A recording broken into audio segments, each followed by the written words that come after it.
Hey everybody, this is Dr. John back with another episode of the Evolved Caveman podcast. And it's a few days before Christmas as of this recording, and today I'm going to talk about why the Manosphere feels so right and why it's failing you. So let me start with something real. If you're a guy in your teens or 20s right now, there's a good chance you feel at least one of these. Invisible. Maybe you feel like you're behind everyone else. Maybe you're angry for reasons you can't fully explain, or irritable, or frustrated, or annoyed. Pick one. Or afraid to date women because you don't want to be canceled because you've done something wrong. You don't want to be embarrassed or humiliated when you get rejected. Maybe you feel like no one gives a damn what you're dealing with, or as if no one understands what you're going through. And if you've ever stumbled on to videos or podcasts that say things like, the world is rigged against men, or women don't respect weak guys, or you need to dominate or be dominated, then yeah, I get why it hits. This episode is not about shaming you. It's not about calling you toxic, and it's definitely not about telling you to just be nicer.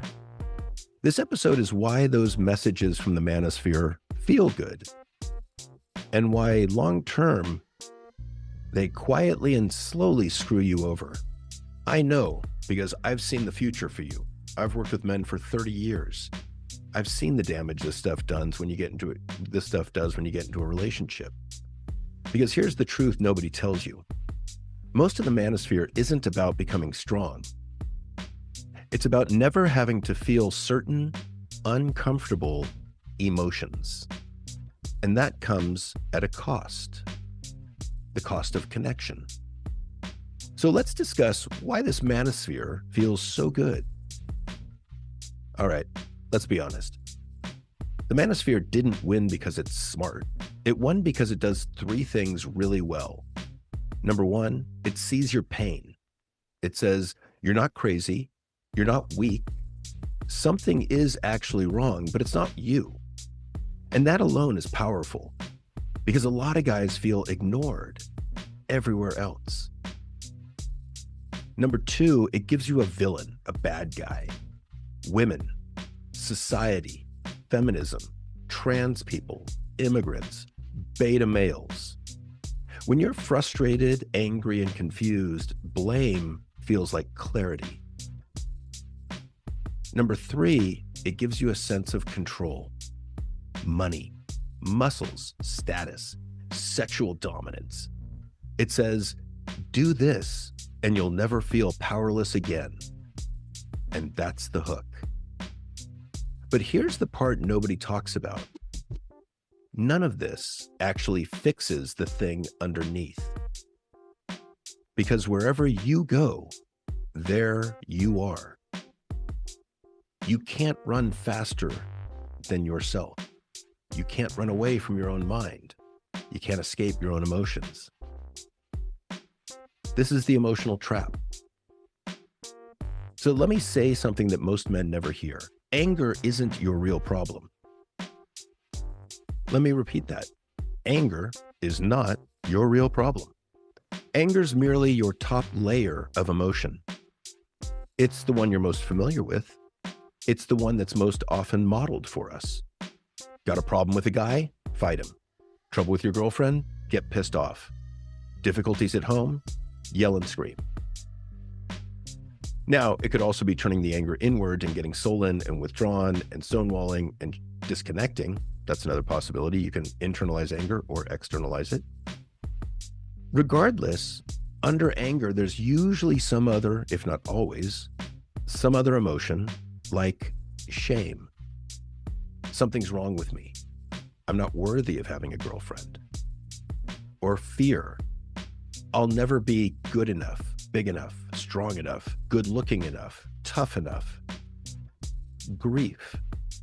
I didn't get what I needed growing up. Or life is really painful at times. Loneliness. No one really knows me. Or maybe your feelings are just hurt. Hey man, what you said earlier made me really feel like shit. Those emotions feel painful. They're difficult. They're hard. Anger feels powerful by comparison. So the Manosphere teaches you, stay angry, stay sharp, stay dominant. But here's the trap. Anger burns hot, and then it burns out. And when it burns out, what do you have left? Loneliness, cynicism, an inability to sit with yourself, depression, anxiety and panic attacks from squashing all those other feelings, or a constant need to prove yourself. That's not power. That's emotional debt. That's emotion that will come back and bite you in the ass. One of the great sayings in psychology is, that which you resist persists. In other words, you can only bury emotion for so long. It's kind of like trying to push a blow-up ball under the water in your pool. You can do it, but eventually, and soon, it's coming to the surface with speed. So part of the solution is to consider changing your narrative about emotion. Real strength isn't never feeling weakness. Real strength is being able to feel without shutting down or lashing out. All right, so what is strength? Let's redefine strength, because most guys were sold a fake version. Strength is not never feeling fear, never feeling hurt, never needing anyone, never asking for help, never showing emotion. That's a lot of double negatives, but you get the idea. So all of these are basically emotional armor. And armor makes you rigid, reactive, aggressive, and alone. And basically what we all want is some form of connection, whether or not we want to admit that. And so the Manosphere is really interrupting your ability to connect with others, and thus your happiness. So what is strength? Strength is feeling fear and acting anyway. That's courage. Strength is feeling rejection without turning bitter. That's some optimism. Strength is feeling anger without letting it hijack you. That's emotional management. Strength is feeling real sadness without calling yourself a pussy. And here's the wild part. The guys who are actually confident, the guys who you would really like to be like, they feel more, not less. They've just learned what they're feeling, where it lives in their body, what it's trying to tell them, what action to take next, and ways to let that emotion go quickly. That's mastery. That's power. That's strength. And nobody teaches this to men. So how do you get your power back for real? Let me give you something practical. Next time you feel angry, don't suppress it and don't act on it. Instead, pause and ask, number one, what's underneath this anger? Rejection, embarrassment, feeling small, anxiety, sadness? Number two, where do I feel it in my body? Chest, gut, jaw, stomach, fists? Number three, what is this emotion trying to protect me from? Failure, fear of being judged, fear of being alone, fear of feeling embarrassed, fear of not being enough. And four, what's one clean action I can take?